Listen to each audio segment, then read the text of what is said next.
Rael, what's good, brother? Give me a few moments. I don't have my music right now. Um, but this isn't going to be an extremely long. I'm going back to some of my articles as far as my YouTube content goes. Because unfortunately, things get difficult. People don't want to hear the same thing all the time. Um, what's up, Hannibal? But I do have some different sources of resources of excellent information. So, the big picture 10 things no one tells people about retirement is an article from this month's Financial Advisor magazine. And so, what I'm going to start doing is bringing you guys stuff from Financial Advisor magazine because although I'm a salesperson, I'm also a resource of knowledge, which is why you want me to be. All right, I'll check it depending on which email you sent it to. I get a lot of emails, so I'll get back in touch with you. Probably, well, today's Sunday, so by tomorrow at the latest. Well, Tuesday at the latest. Um, so what I'm gonna do is I'm gonna read some articles from Financial Advisor magazine, which is this right here. Hold on. Okay, and I get a copy of this once a month, and it updates me on a lot of different things in regards to the industry itself. Um, which a lot of my time is actually spent learning about these things. Because anyone can come online and tell you IUL is the hottest thing since sliced bread. But it takes a lot of time, energy, and effort to understand how the product actually works and how to make it fit towards your specific situation. So give me about another minute and then I'll get started. I'm just leaving a couple minutes for people to roll in. Rael, salute to you, bro. I know you always gonna be here. And Hannibal, I know you always gonna be here. Because as much as I keep saying this shit is boring, y'all both be like, nigga, this ain't boring. This where the money at. It's consistent. It's not all over the place. But guess where the money's at? Not all over the place. So, ladies and gentlemen, it's your boy, the insurance junkie, your fiduciary fella, the all-star advisor, Alonzo Hall, your social media insurance bro, your trusted social media financial advisor, back today to whap and tap on your head with another ADH Wealth Solutions articles piece. Today's article is the big picture, 10 things no one tells people about retirement. Perfectly Imperfect, what's up? I gotta get on YouTube to get you a wrench. I'm on my phone right now. By Robert Lara. So many people are so focused on getting to the retirement finish line that they don't plan for much beyond it. Did you know that 60% of people who try to escape from prison are caught within the first 24 hours and 85% are caught within a week? This was noted by the History Channel's documentary America's Greatest Prison Breaks in 2015. You may be wondering why I'm sharing Alcatraz-like tales here, but if you think for a minute, retirement and prison escapes are very similar. You see, when people plan a prison escape, they're so focused on the act of getting out that they don't do much planning for when they are finally beyond the walls. I don't think you can drop a link from your phone. I'll give it a try in a minute, though, once I finish the article. Which is when they realize they didn't have the tools, resources, and support that they need to stay on the run. Similarly, many people are so focused on getting to the retirement finish line that they don't plan for much beyond it. As a result, they not only end up looking like a convict in an orange jumpsuit walking down the highway trying to catch a ride, but they also suffer in silence for years. The fact is, many people have little to no education about real life and retirement. And much of what people have been told or trained to think won't help them make a meaningful transition, as if they were in a botched prison escape. They never feel settled in or truly free. My plan is to change that by giving retirement a much more personal look and feel without using a barbed wire rooftop prison guards. Fair warning, this is not fluffy, superficial information. These, as I turn the page, are real life, hard nosed insights and experiences that include a focus on solutions, not just information. So, ladies and gentlemen, that's why I said when you're working with professionals, especially working with a professional such as myself, there's going to be a lot of digging and diving, right? Because what's going on, Kay? I have to learn what you're about. And when I say that, I mean, NC worker, what's going on? I have to learn what are your goals? What are your aspirations? Where are you at right now? Where do you want to be in 1 year, 5 years, 7 years, 10 years, 15 years, 30 years from now? Right? You got a lot of insurance guys who will say you a 30-year term and send you on your way. Well, that doesn't work because your plan might change. You might need this huge term policy today and cover yourself for 30 years, but you might only need it for 20 years. So it's going to vary depending on your strategies. It says this is a good one. I'm glad. Hopefully you'll get something from it. So right now, too much of the research and material out there is high level and generalized. For example, many of the biggest financial firms attach their names and logo to the polls and studies being done by outside researchers. The surveys do a nice job of identifying issues, but that's where it ends. There's no new training for these companies as advisors or value-add services outside of traditional financial products.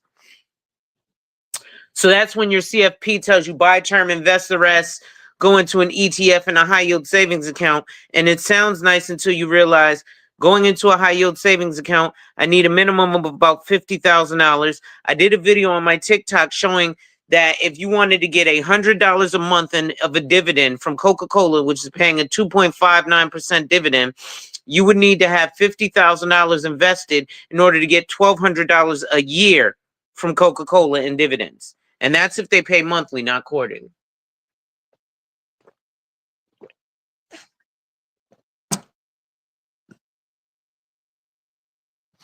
So what happens is you get people like Dave Ramsey who'll tell you, oh, 8%, or so many people who tell you the 4% rule, meaning if you have $1 million in your 401k when you retire, 4% is $40,000 a year. But mind you, that's before you pay taxes. After you pay taxes, you're probably at like $33,000 a year. Probably closer to 28, 29,000, to be honest.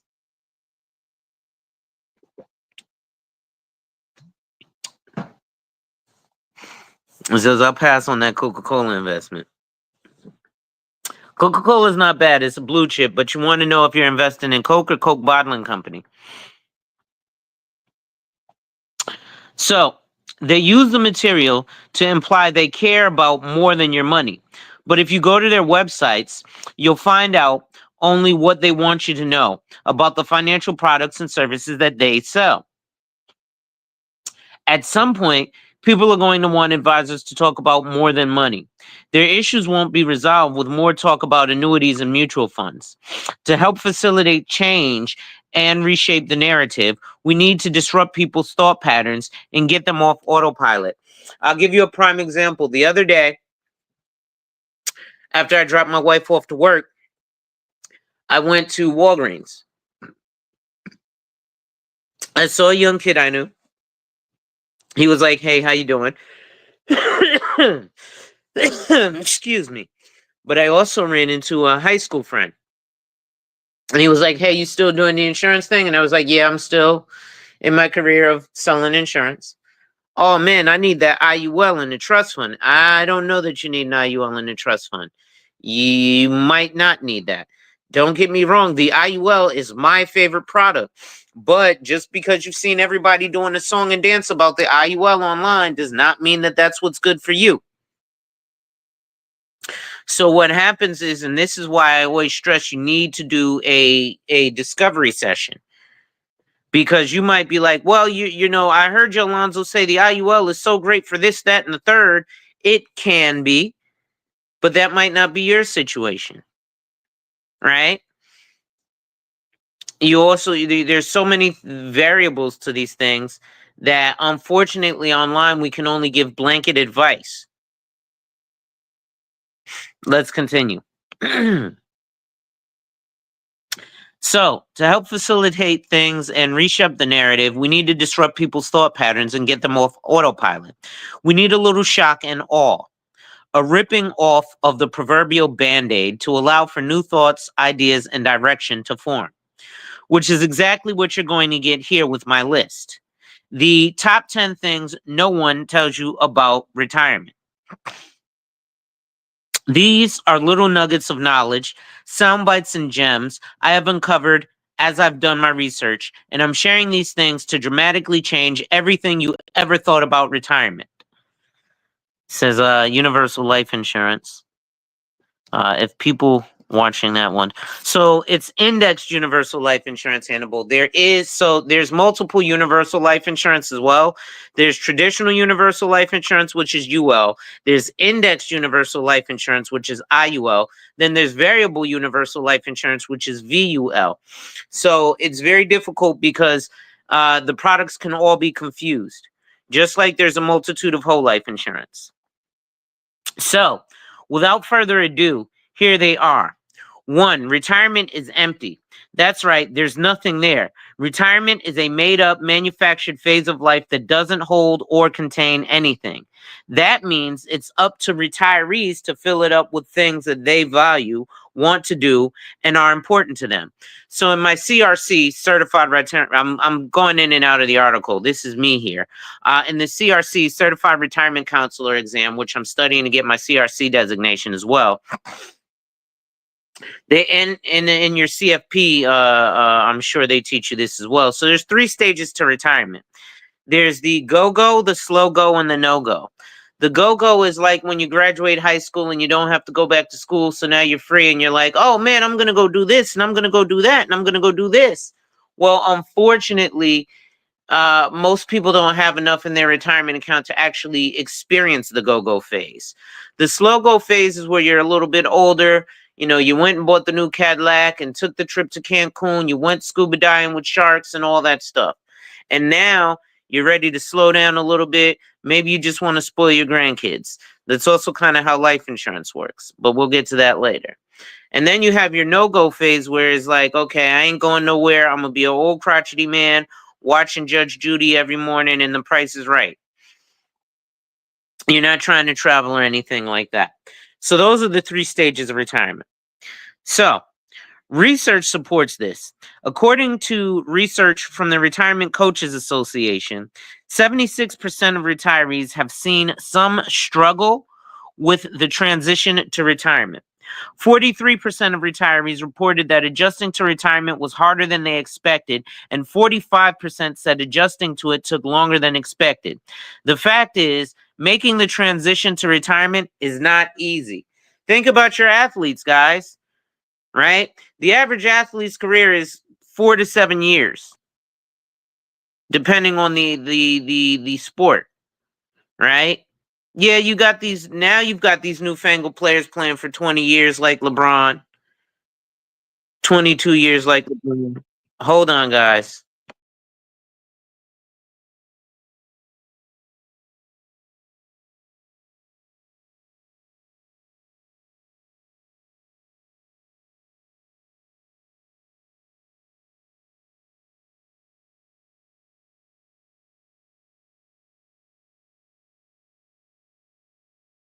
That was my mom. So think about your athletes, right? The average athletic career is 4 to 7 years. Yeah, we got, LeBron James playing for 20 years and Tom Brady playing till he's 40. That's not common, right? What's common is somebody comes in, they have a hot buzz, and then they're out after 4 to 5 years. The athletics don't, and then they got to transition to another portion of life. What's going on there?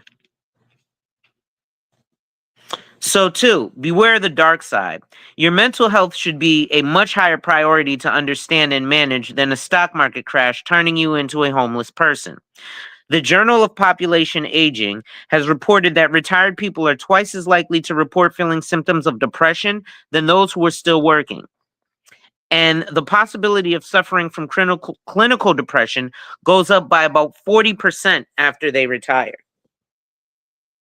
Alcohol abuse is another possible danger. According to the National Institute on Drug Abuse, alcohol is the most used drug among older adults. About 65% of people 65 or older report high risk drinking. Isolation is yet another scary factor.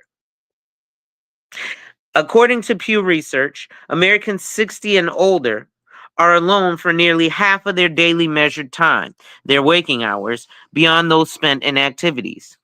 43% of men over 60 who lived alone said all their time was spent alone. That share was 34% for women. The point here isn't to suggest that retirement is full of alcoholics and isolated depressed people, or that you can't enjoy an adult beverage or some extended time by yourself. But most human misery is not due to economic factors. It's worth noting none of this has to do with the amount of money people have saved. It's all about their mindsets, daily actions, health, and relationships. So this particular factor, number two, it doesn't have anything to do with if they have millions of dollars in their portfolio or dollars in their portfolio, right? What's going on, Ra? What matters in this scenario is that they're ending up either alone, isolated, depressed, with bad health. And then they turn to liquor because they don't have anybody to spend their time with. Number three, the wrong top 10 list. Many people don't realize that retirement is one of the top 10 most stressful life events. And the other things that make the list have to do with retirement indirectly. To put it bluntly, it's a minefield, a time of change that can make you feel lost, out of sorts, and irrelevant. The list comes from the Home and Race Stress Scale. Long story short, in the late 1960s, two psychiatrists, Thomas Holmes and Richard Rahe, surveyed 5,000 medical patients and found 43 stressful events that contributed to them becoming physically ill. Holmes and Rahe labeled each of the events as a life change unit, or LCU, and gave each one a weight on the scale, meaning some events are more stressful than others. As you might expect, dealing with one or two of these factors can be challenging enough. But if several different problems hit someone at the same time, it can create a downward spiral. They might have to let go of their best laid plans and the dreams of what their retirement was supposed to look and feel like. Unfortunately, details like this never seem to make it into the glossy brochures, TV commercials, or financial advisor conversations. But this is real life retirement. I mean, think about it, guys. Let's look at real life retirement and people that we actually know. Anecdotal as it may be, it's the best place of experience. When you look at people you know, look at your parents, look at your grandparents. Shit, look at some of us, depending on the ages that we are, right? And when you look at retirement, yes, you want to be able to have the go-go stage, but you also crave human interaction. So whereas you used to be able to get up and have a chat with Bob and Sue at the water cooler or over coffee, though that's not an option anymore. So you can end up, from these top 10 lists of, oh, we want to go travel to Cabo and go to Vegas and do this. Okay, number one, you got to have the money, you got to have the time, and you're going to want to have people to deal with. You don't want to go to Vegas alone and then be in your hotel room alone and then go out and not talk to anybody because you're alone. So then when you go to the restaurant, you're alone. It's not conducive to good mental health. So number 4, retirement isn't a feeling. You can't feel your way to it or through it. The reality is a person's over-reliance on how they think they're going to feel instead of plans and actions to create those feelings can end up being a problem. So again, you have to plan for retirement. And it's not just in terms of having the money. Having the money is part of the planning for retirement, because part of the planning for retirement is, okay, when I retire, I know I want to buy a motorhome, and I want to drive all across the country with my wife. I want to also buy the thing that holds the motorcycles, because we're going to get our motorcycle license and we're going to go bike riding certain places. And we're going to have a shit ton of money because I intend on being able to bring her to restaurants that we've never visited in little hole in the wall towns in our RV. Well, guess what? I'm going to have to plan for that, because I'm going to have to plan for, okay, we got to drive from here to there. Means driving, means gas, means food on the way, means food there.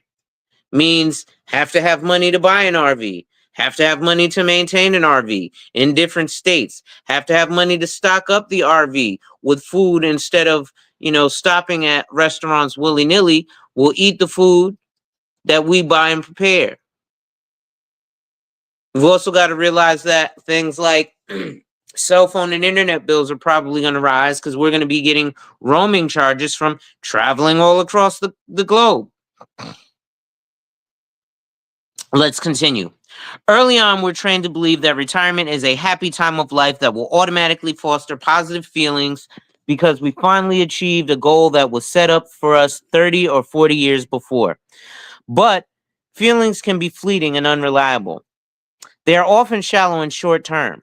They can quickly change with what we are doing or not doing. It's one reason I often hear new retirees say, I thought everything was just right, but it feels all wrong. New retirees may say that they are busier than ever, but most of their activity feels meaningless.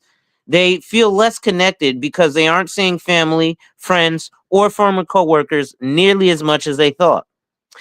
It may be taking more effort than expected to get to the gym, or an unexpected injury has them sidelined. And instead of doing something positive, say volunteering, they're spending over half of their time watching TV. Their actions or inactions aren't producing happy or good feelings. So many people suffer in silence as they try to figure out why things look good on the outside, but don't feel right on the inside. The truth is, retirement will never feel right unless people have concrete and specific plans to make it that way.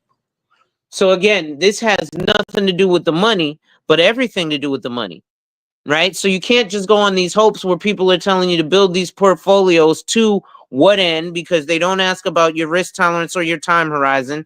So I know in another 25 years, I want to be retired. Okay, so I need to plan for in 25 years. Let me look at inflation. Okay, so right now, to live off of 4%, I need $1 million. But I'll probably need $3 million at least, because things are going to be more expensive. So let's continue. Number 5, the coming subtractions. During the retirement transition, you often feel like you're getting unequal trade-offs between what you gain and you lose. Yes, you gain time freedom, but you also lose routine, direction, social connection, mental stimulus, physical activity, and influence, to name a few things. Think about it. You don't have to get up and go to the salt mines every day. Oh man, I could do whatever I want. I could sleep till midnight and I could sleep till noon and watch Judge Judy. Listen, as nice as it sounds, let me give it to you from someone who's self-employed, who has to create their own work, who doesn't have an office to go to. It's depressing because you're like, man, I get up and I don't even know what to think about what to do. There's no structure. There's nobody telling me, hey, at 8 a.m., check emails. And then, normally every day everybody comes in. I have my breakfast. I have this. I have to create stuff to do. So retiree is very much like a self-employed person. I have to get up and be like, okay, yesterday I called people. I can't call the same people today. I have to figure out a way to get new phone numbers. How can I do that? Well, let me figure out how to create a social media post. Nobody's responding to the social media post. Let me go outside and talk to people. There's nobody to talk to. Right? And that's with me filling up my day with having to work. Imagine without having to work, right? So you don't have to create a social media post or anything. I slept till noon and watched Judge Judy. I think I'll go for a walk. There's nothing to do. And then there's not even something to think about doing. So for the first week or two, you might be like, man, this is amazing. But trust me, it gets old fast. It's not uncommon for people to retire and grieve the loss of their career identity, along with the other things work provided for them. Things they may have taken for granted and underappreciated are now gone, which causes a void, leaving them feeling unsettled or disoriented. Work is one of the things that defines us for years and gives us identity, purpose, and direction. Retirees may not miss staff meetings, expense reports, or annual reviews at first, but without the mental, social, and physical value that work provides, they come to have doubts and their decision to retire. About their decision to retire. They can't fully comprehend why it doesn't look or feel like they thought it should. Finding replacements for the things we've lost in the workplace isn't always easy, but the science of positive psychology can help us better understand the significance of this trade-off and prepare us to thrive in the transition rather than just survive. So what is he saying there? Again, when you get into retirement, you really get into the no-go stage first. Because it's not like you've planned your trip to Cancun. You're just now retiring. So you haven't really planned anything but to get up the next day and be like, man, I don't have to go to work. I don't have to get ready for work. But if you think positively, you can actually get some good stuff out of retirement. Is basically what they're saying. It's a longer article than I thought. So, number 6, retirement doesn't eliminate work. So, let's see what they say here. As people near retirement, they will likely conjure the idea that they are done working, that all the hard work and sacrifice over the years has finally liberated them. This is the wrong mindset. Retirement doesn't eliminate work, it reorients it. Truth be told, retirement takes work. Instead of going to the office or doing certain tasks, new retirees still need to work on themselves, their health, their relationships, identity, purpose, and more. For example, they'll have to learn how to say no to adult children, or perhaps stop a sibling from sabotaging an aging parent's care. They'll have to deal with their own physical changes, learn from mistakes, adapt to new technology, regularly get out of the house, meet new people, and try new things. What's important here is that your clients walk into retirement prepared to embrace the jobs ahead rather than assume they're on a permanent lunch break. Right? People, like it said here, they gain, drug habits. They gain shopping addictions. Well, I ain't got nothing else to do. I'm going to just go shop. I'm going to just go to Bloomingdale's and get a bunch of shit. And then they become hoarders. I'm going to go to TJ Maxx and get a bunch of shit. They become hoarders. Number 7, lost and found. Ever been to your kids' or grandkids' elementary school and seen the lost and found table? It's littered with good stuff that doesn't have a place. You can also think of that as a metaphor for how people can feel if they don't find a new tribe of people that fosters a sense of belonging and provides support. We all know from Maslow's hierarchy that feelings of love and belonging are key psychological needs for people. These don't change simply because someone retires. But like that misplaced mitten, sock, or thermos, you can feel isolated and unwanted if you don't take steps to connect with a new group of people in a similar stage of life. Research suggests that active people with a strong social network are happier in retirement. They can not only live longer, but they can also delay the onset of health problems like heart disease or Alzheimer's. One nice thing about the Lost and Found table is that it lets you reunite with things you thought were gone. We've all had favorite things to do, heights we've aspired to, places we've desired to see and be. But the hustle and bustle of work, ferrying kids around, and helping others, pieces of you can end up lost in the shuffle, put on hold, or left behind. Whether it's an aspiration to play a musical instrument, join a theater, learn a second language, visit a distant country, support special needs families, or simply finish writing that book of poetry, retirement is the ideal to return to the lost and found, to reacquaint yourself with your desires before they're permanently lost. Number 8, life on the back burner. Many people see retirement as the ideal time to make up for the sacrifices they made to get there. They intend to spend more time with family, to reconnect with friends, and get healthy again. But there can be an ugly catch to this approach. Just because you now have time set aside and allocated to family and friends doesn't mean your feelings will be reciprocated. If you've been overcommitted to your career, you've likely made sacrifices in relationships, putting people on the back burner, and it's likely caused some collateral damage in those relationships. It won't immediately heal. Don't be surprised if somebody puts you on the back burner too. And so this often happens, and this is why a lot of retirees are like, hey, I want grandkids. I want grandkids, because the grandkids, the parents will be happy to drop them off here, take these kids. I ain't got time for them. So, number 9, don't put off in retirement what you can do now. You shouldn't use the idea of retirement as an excuse to procrastinate, yet many people see it as a guidepost once it happens. They'll work out more, eat better, spend more time with family, or pick up an old instrument or some other hobby. They could do all those things before they retire. In fact, it's much easier to continue doing activities, walking, eating healthy, taking an online class, than it is to suddenly start them. But there's a deeper issue. We're creatures of habit, and the act of retirement will not make us better or different people. And that's part of the problem with making retirement the excuse for not following your dreams now. Team Deepwater, what's going on? So retirement's only guarantee is that you will die at some point during it. On the surface, that sounds like the perfect conversation to avoid.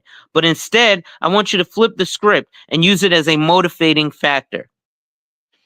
One of the biggest flaws in the way people approach retirement is that they assume once they get there, they'll have 20 to 30 years or more to do whatever they want whenever they want. But nothing could be farther from the truth. None of us know how long we have. That means it's more important than ever to avoid putting off or delaying the things that are the most important to you. It's one reason I suggest people write down the things they don't want to regress or miss not seeing or doing in this final stage of life. Bronnie Ware is the author of the book, The Top 5 Regrets of the Dying, which is about her time spent caring for people with terminal illnesses. According to Ware, patients most commonly uttered these regrets. I wish I'd had the courage to live a life true to myself, not the life others expected of me. I wish I hadn't worked so hard. I wish I'd had the courage to express my feelings. I wish I had stayed in touch with my friends. I wish I had let myself be happier. Consider these things when you're pondering retirement's only guarantee, and perhaps create your own no regrets retirement plan. One that would have a positive impact on you and those around you for years to come. Overall, I hope this list helps you see that there is no single best way to plan for and live out your retirement. Simply handing everyone the same playbook or script won't work. We need to acknowledge both the unique factors and key differences in how people think, feel, and act. This way, you'll be able to help clients apply what we know about retirement to their particular personality, preferences, and beliefs. Please understand, retirement isn't changing. It already has. The train has left the station, so it's more important than ever to get off autopilot and replace all the old and outdated information with a new, more personal narrative.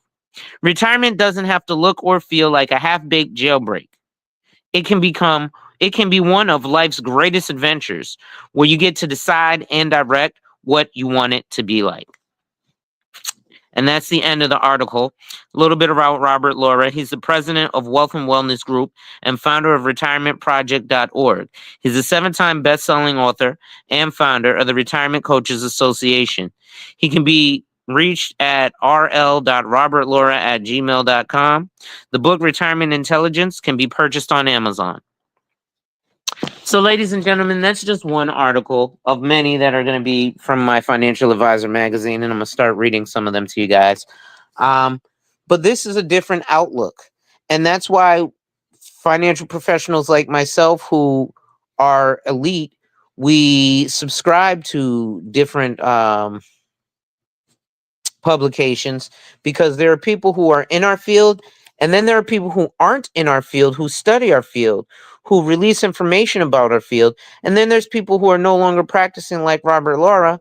Even though he owns a money management firm, I doubt he's practicing, but he gets to go ahead and do studies on things that make us better for you, the general public, right? If you look at somebody right now who works at Morgan Stanley or Bank of America or Chase Bank, who works with private client, they're giving you the good old cookie cutter information. I promise you they probably have this publication there. It makes them look more legitimate. Now, how many advisors actually read these publications? Very few. It's just like if you're looking for a top-notch realtor, you want to know that they have a publication called The Real Deal. Guess what? The Real Deal is for those elite real estate professionals. Probably everybody who you see on $1 million listings is at least subscribed to The Real Deal. Now, they may not read it, but they're at least... I believe I don't have my banner up. I thought I did. Anyway, so ladies and gentlemen, that was today's article. Let me see if I can do something right quick. I'm going to drop the link to see if anybody wants to come up and speak for a little bit. I'm probably going to go for maybe another 10, 15 minutes if anybody comes up. If not, no harm, no foul. You guys can definitely sit in the chat. I will be chopping this up into smaller pieces so you can consume, little bits and pieces of it. But I think this article was very interesting, and I'm going to definitely start reading a lot more articles from Financial Advisor magazine. It actually is what helps me to be a better advisor for you guys, my clients, because most of what's going to be shoved down our throats is the traditional way, and the traditional way helps me, the advisor, get rich, but it doesn't help you, the client, get rich. Well, here's what I like. Most of the richest financial advisors are all about making sure that their clients are rich. Why is it that rich financial advisors make sure their clients are rich? Because I am as rich as my least wealthy client. So if I have a bunch of clients who are making $50,000, $60,000 a year, that's where I can assume my income will be. But if I have a bunch of clients who are pulling 1.5 million, 1.3 million, 1.8 million a year, that's where I can assume my income will be. So I want to now, unlike a lot of other financial advisors, because a lot of financial advisors, especially asset managers, start at 500,000 and they have no interest in helping you get there. Others start wherever they want to do the 4%, and they have no interest in helping you get beyond that. People like myself, which there are a few agents out there like myself, I want to grow with you. I want to start you as my $70,000 client. Or shit, I want to start you as my $20,000 client. And then we move you up to a $70,000 client. And then we move you up to a $100,000 client. And then a $250,000 client. And then a $750,000 client. And then a $2 million client. And then a $5 million client. Well, we get to grow together. And the cool part about growing together is that you won't be um, lambasted by my overcompetence or incompetence. But ladies and gentlemen, that's going to be it for today. It's your boy, the insurance junkie, your fiduciary fella, the all-star advisor Alonzo Hall, your social media insurance bro, your trusted social media financial advisor, wiping and tapping on your head with another ADH Wealth Solution article. Make sure to hit the like, drop a comment, subscribe, and hit that notification bell so you're made aware every time I release new content. And as always, share, share, share. Lastly, to contribute to channel growth or to schedule an appointment with a licensed financial professional, the links are in the description of this video. With that being said, ladies and gentlemen, wipe ass. Work in progress every day and see success. Wipe ass. Work in progress every day and see success. Wipe ass. Work in progress every day and see success. And remember, folks, when people challenge you, they don't challenge you to challenge you, but they challenge you to challenge you. Accept the challenge. Salute.